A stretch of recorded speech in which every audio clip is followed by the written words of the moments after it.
गुरुजी आधुनिक समाज रे जो युवपीढ़ी मैंने अच्छा पथभ्रष्ट होती सुधार रास्तार आने मुख्य स्रोत में सामिल करने कौन आप उपदेश देवे?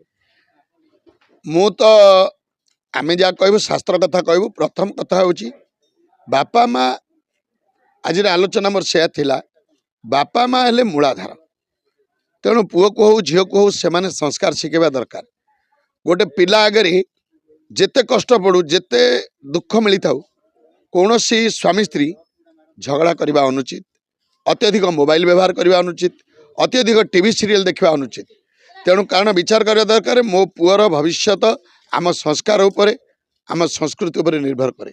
आज संस्कार संस्कृति कथाटा अपहंच शब्द भली लगुच, पोथीपृष्ठार बंद शब्द भली लगुच एवं ये जो परिवार संपर्क आज तार इलाका एक परिधि भितर केन्द्रीभूत न हो परिधि बाहर बुलूची।